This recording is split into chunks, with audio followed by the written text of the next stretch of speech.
السلام عليكم. قبل ما ندخل في الموضوع ديال الفيديو غادي نسولك واحد السؤال. شحال من مرة وعدتي راسك تبدا المراجعة ديال الامتحان سواء وطني او جهوي ولا اللي كان؟ انا متاكد ان الجواب ديالك غادي يكون بزاف ديال المرات اللي نويتي فيها انك تبدا المراجعة، ولكن حتى مرة فيهم ما وفيتي بالوعد ديالك. وهذا الشيء بالضبط اللي غادي نلقاو ليه الحل في هذا الفيديو، حيت كيف ما شفتي في العنوان ديال الفيديو الا بقيتي هكا ما غاديش تجيب النقطة اللي باغي. الا بقيتي غير كتأجل ومازال ما بديتي الخدمة ديال بصح لحد الآن فراك ما غاديش في الطريق الصحيح. فإلا كنتي مهتم تبدا المراجعة بداية حقيقية هاد المرة وماشي غير بهضرة، فراه هادي هي الفرصة ديالك. وراه قليل اللي غادي يكمل هاد الفيديو من الأول حتى للآخر، حيت هما اللي عندهم الرغبة الحقيقية باش يجيبوا أحسن النقط ويكونوا مفتخرين براسهم آخر السنة. المهم بلا ما نطول عليكم، ما تنساوش ديروا لايك وابوني ديالك، ما غاديش تضرك ولكن غادي تنفعني.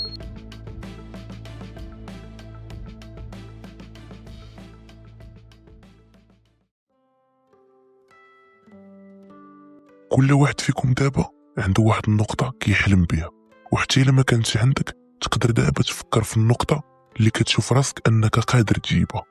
واخا دابا مزيان، مادام انك عرفتي النقطة اللي انت قادر عليها فراه خاصك تبدل واحد المعتقدات، وهما اللي كيخليو التلاميذ يحسوا بواحد القلق شديد وما كيخليهمش يبداو مراجعة بواحد الطريقة اللي هي صحيحة.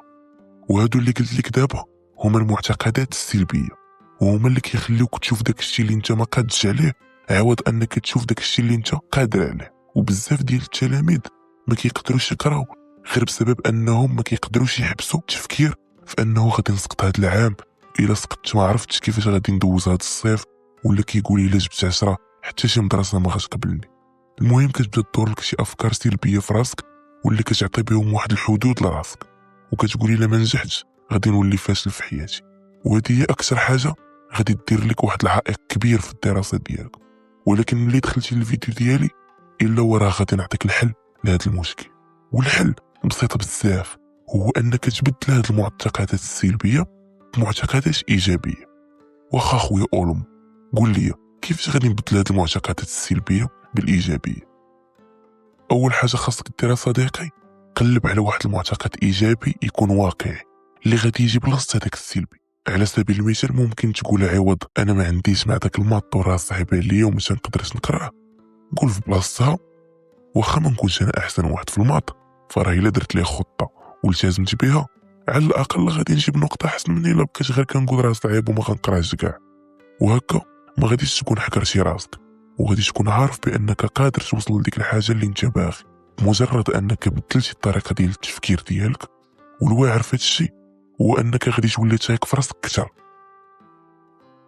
دابا بعد ما هضرنا على تغيير المعتقدات واللي كان عندهم اهميه كبيره في التاثير على الدراسه، غادي ندوزو لواحد الجزء مهم بزاف، وهو كيفاش تخطط للمراجعه ديالك وكيفاش دير واحد التخطيط اللي يكون مثالي.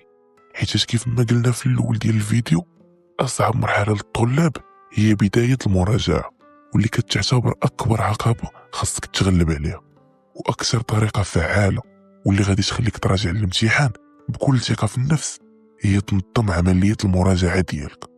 واول حاجه غادي خصك ديرها هي دير واحد الخطه. شد اخويا السيلو ورقه وقسم المواد ديالك من الصعيب للسهل، شوف شحال غادي يخصك باش تكمل كل درس. المهم انا ما غاديش نقول لك دير واحد الخطه وسير عليها، انت غادي تعرف كيفاش تقاد امورك. اهم حاجه الا درتي خطه كتولي عارف اش تابعك واشنو خاصك دير، وهادي بزاف ديال الناس كيتجاهلوها، كينوض يقرا بلا حتى شي خطه، وهذا الشيء غادي يخليك مخربق وما عارفش منين تبدا. دابا درتي بهضرتي ومشيتي درتي خطه، من بعد غادي خصك دير واحد الموعد اللي تكون ساليتي فيه داك الشيء اللي عليك. نعطيك مثال، قول مع راسك هاد السيمانه غيخصني نكمل 2 دروس ديال الماط وكتب العناوين ديالهم ونخدم فيهم 2 ديال التمارين. ملي كدير هاد الحركه كتكون حددتي الهدف ديالك، ما كتكونش غير غادي هكاك، كتولي عارف بلي في هاد السيمانه ولا هاد 10 ايام خاصك دير داك الشيء اللي خططتي ليه. والخطوه اللي موراها هي شوف راسك اشنو درتي، واش بصح التزمتي بالهدف ديالك وحققتيه، وإلا حققتيه دوز لهدف اخر. ولكن اهم حاجه الهدف اللي درتيه يكون قابل للمراجعه، ما ديرش شي درس صعيب بزاف وتقول انا غادي نساليه في 2 سوايع.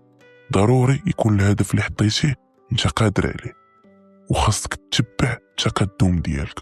شوف راسك واش غادي مزيان، واش كتفهم ولا لا، وإلا كنتي كتفهم فراه مزيان، وإلا ما كنتيش كتفهم شوف المشكل من الناس. واش كتلقى صعوبة في التركيز، واش شي جزء من الدرس جاك صعيب، ولكن هادو كاملين كيبقاو غير اقتراحات. وانت إلا لقيتي طريقة حسن ومناسبة ليك فراه هذاك هو الهدف الأكبر، كمل بها.